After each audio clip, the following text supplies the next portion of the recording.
A pesar de la represión que sistemáticamente se ha aplicado contra la protesta social en Colombia, el 26 de agosto el presidente Juan Manuel Santos escribió en su cuenta Twitter lo siguiente: nuestro pacto mutuo de no agresión es un hecho.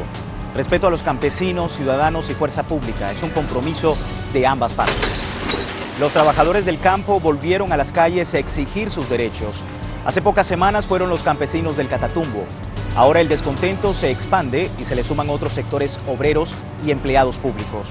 Se habla de paro nacional. Bienvenidos a Realidades. Desde Caracas, Venezuela, les saluda Luis Francisco Blandón. Así lucía la capital colombiana la última semana de agosto. Bogotá fue escenario de manifestaciones en apoyo a los trabajadores del campo que llevan meses exigiendo al gobierno de Juan Manuel Santos verdaderas políticas de Estado que mejoren sus condiciones de vida y de trabajo. La respuesta gubernamental ha sido la criminalización de la protesta y la represión. La fuerza pública tiene el deber de actuar para defender a los ciudadanos, para defender los bienes públicos. Hoy, como se vio, fue necesario defender el mismo Palacio de Justicia y la Catedral Primada de una protesta que derivó en un hecho de violencia inaceptable para el país y para el pueblo colombiano. Un componente de vándalos, de criminales y de personas que están al servicio de intereses oscuros, entre esos de los terroristas de las FARC y sus afiliaciones políticas.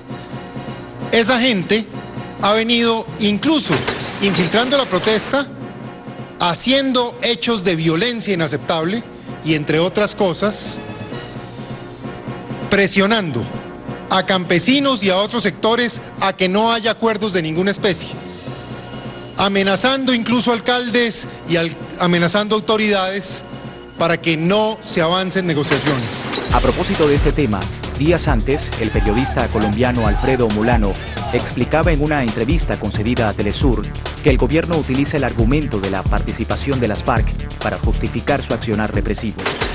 Pues si las guerrillas están detrás de ese paro nacional agrario, la influencia de la guerrilla es formidable, porque la movilización es enorme. Bueno, pero finalmente es una cuestión de inteligencia militar.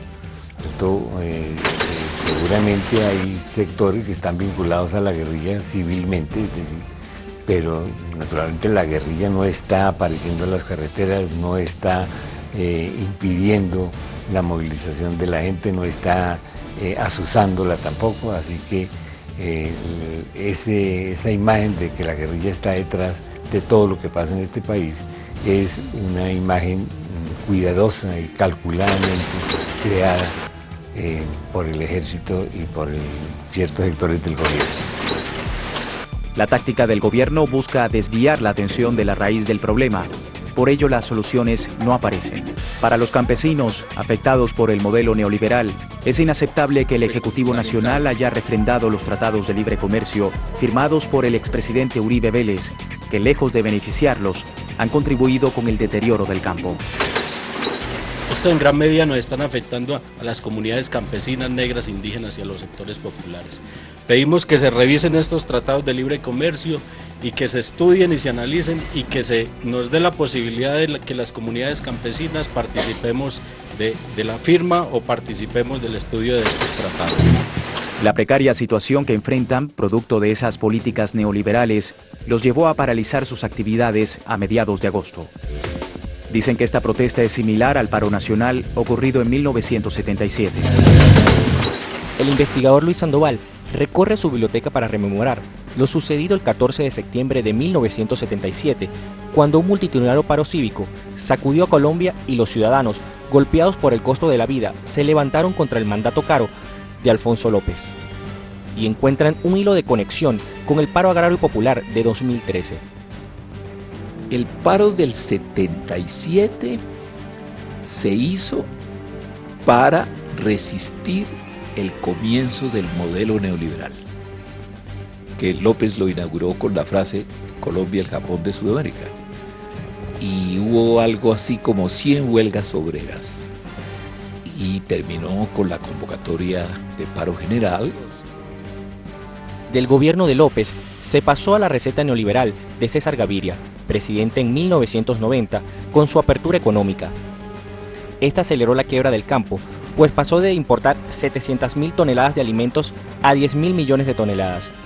Uribe, con su huevito inversionista, la continuó y Santos está culminando la tarea. El país ha firmado TLCs a la topa tolondra con diferentes estados, con diferentes naciones, sin tener en cuenta la necesidad de proteger los intereses nacionales. Y lo que está viviendo el gobierno Santos es simplemente el resultado de esa borrachera neoliberal.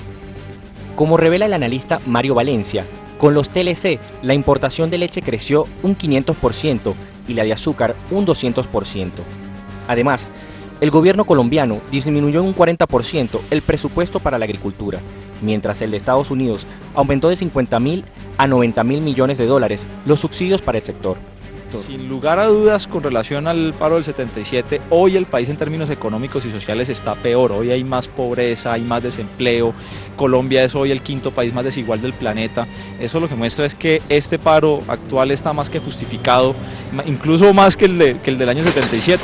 Esta crisis agraria colombiana tiene unas causas profundísimas, que no son otra cosa que el conjunto de las políticas del libre comercio. Mientras en Colombia sigan vigentes las orientaciones del libre comercio, incluidos los TLCs, que son una parte de esas orientaciones, pues el país no podrá salir adelante. Lo que piden los campesinos es simple. Hemos venido reiterando la necesidad de implementar políticas para el sector de manera urgente que saquen de la crisis al campo colombiano. Hoy lo de fondo es que está en crisis la seguridad alimentaria de las grandes ciudades del país. Por eso el paro agrario es tan importante, ¿sí? Porque aquí se está jugando la seguridad alimentaria no de los campesinos, sino la seguridad alimentaria de todos nosotros. Según el Departamento Administrativo Nacional de Estadísticas, DANE, la pobreza en las zonas rurales es del 46,8%. Sin embargo, el Programa de Naciones Unidas para el Desarrollo precisa que la tercera parte de la población rural vive en la pobreza extrema y que 75,5% de los municipios colombianos son rurales. Aunque la producción de alimentos debería gozar de la protección especial del Estado, como lo reza el artículo 65 de la Constitución, la política agraria no ha resuelto la situación de inseguridad alimentaria, desnutrición y hambre. Prueba de esto es que el 58,3% de los hogares rurales se encuentra en algún grado de inseguridad alimentaria y el 20% de los niños menores de 5 años está en situación de desnutrición crónica. Colombia además ha firmado más de 20 tratados de libre comercio con países como Estados Unidos, Israel, China y en bloque con la Unión Europea, principalmente enfocados en la minería y la explotación de la tierra. Los campesinos denuncian que el país andino entregó a Estados Unidos el control exclusivo del mercado de cereales y oleaginosas, poniendo en riesgo la soberanía alimentaria del país. Hacemos una pausa en Realidades y al regreso más sobre las protestas generalizadas que mantienen paralizada a Colombia. Ya regresamos.